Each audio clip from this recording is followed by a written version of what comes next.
The steady hand. The morning sun filtered through the tall windows of Memorial Heights Medical Center, casting long shadows across the polished marble floors. Elena Martinez stood at the nurse's station on the executive floor, organizing patient files with the same quiet precision she brought to everything she did. She had been working there for 3 years, always arriving early, always staying a little late, and always preferring the background to the spotlight. The executive floor was different from the rest of the hospital. Quieter, more subdued. The patients here were corporate leaders, visiting dignitaries, and high-profile individuals who valued their privacy. Elena liked it that way. Less chaos meant more time to truly care for each person who needed her help. She glanced at her watch. 9:30. Mr. Harrison would be arriving soon for his weekly checkup.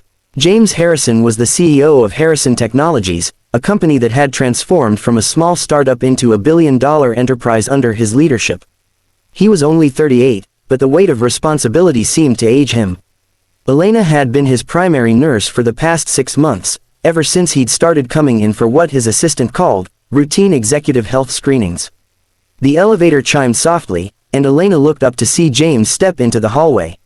He wore an impeccably tailored navy suit, his dark hair perfectly styled, his expression composed and unreadable. Behind him, his assistant, a woman named Patricia in a burgundy blazer, followed with a tablet in hand, already reading off his afternoon schedule. "Good morning, Mr. Harrison," Elena said softly, offering a gentle smile. "Good morning, Elena," he replied, his voice measured and professional. But Elena noticed something, a slight tightness around his eyes, a barely perceptible stiffness in his movements. She led him to the private examination room, a space more resembling a comfortable office than a medical facility. Soft lighting, abstract art on the walls, a leather chair instead of a cold examination table. Patricia remained outside, still typing furiously on her tablet. "How have you been feeling this week?" Elena asked, preparing her equipment with practiced efficiency.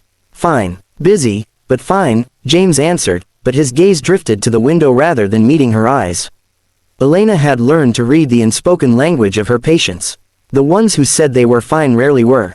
She began the routine examination, blood pressure, heart rate, basic neurological checks. Everything seemed normal, almost everything. When she asked him to extend his arms for a coordination test, she saw it. The tremor. It was subtle, barely noticeable unless you were looking for it, but it was there. His hands were shaking. James noticed her noticing. He quickly lowered his arms, shoving his hands into his pockets. "Just stress," he said quickly. "I had 3 cups of coffee this morning. You know how it is." Elena nodded slowly, but something told her it was more than caffeine. She had seen stress-induced tremors before. This was different, more persistent, more pronounced in his right hand than his left. "Mr. Harrison," she began carefully, "how long have you been experiencing the tremors?" His jaw tightened. "I told you, it's just the coffee." "Of course," Elena said gently, not pushing.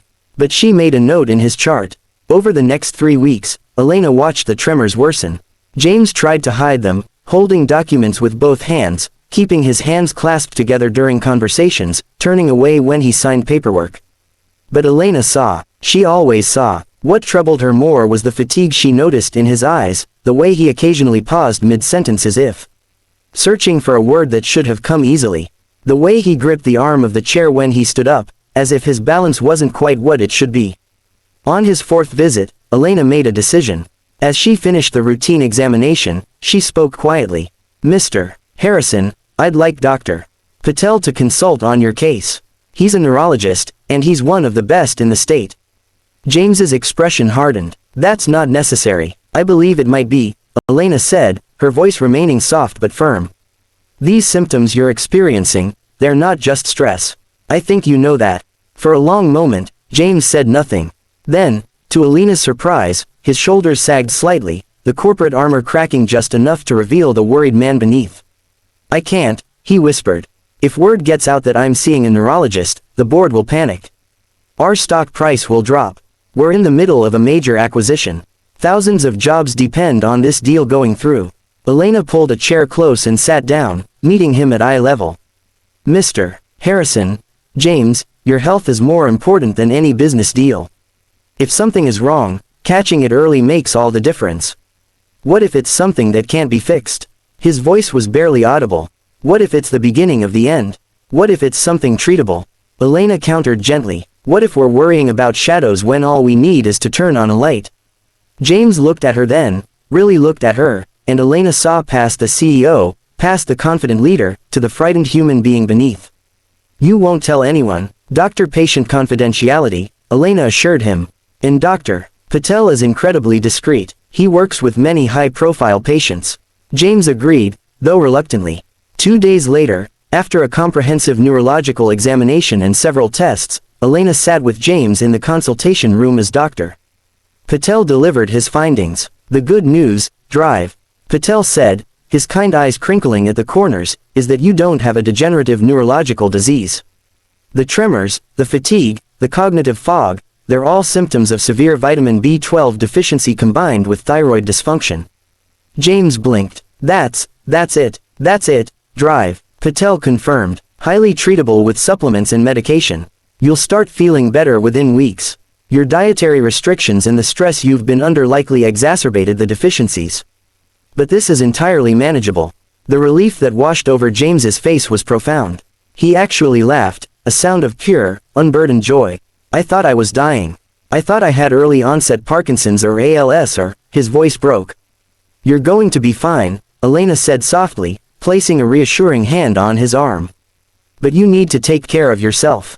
No more 16-hour days. No more skipping meals. No more ignoring what your body is telling you.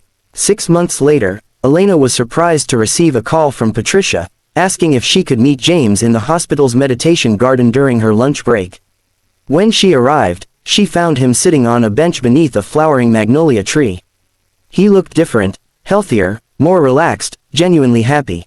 I wanted to thank you properly, he said as she sat down beside him. You saved my life, not in a dramatic way, maybe, but in the way that matters most. You saw what I was too scared to acknowledge. Elena smiled. I was just doing my job. No, James said firmly. You did more than that. You cared. You paid attention when everyone else was too busy or too intimidated to push. Including me. He paused. I've made changes. Hired a co-CEO to share the workload. Started actually using my vacation days. Even took up meditation. Patricia thinks I've lost my mind. Sounds like you've found it, Elena said gently. James laughed. Then, his expression grew serious. I spent so many years building an empire that I forgot to maintain the foundation. You reminded me that I'm human first, CEO second. That's a lesson I won't forget. As Elena walked back to her floor, she thought about the quiet victories that fill a nurse's life.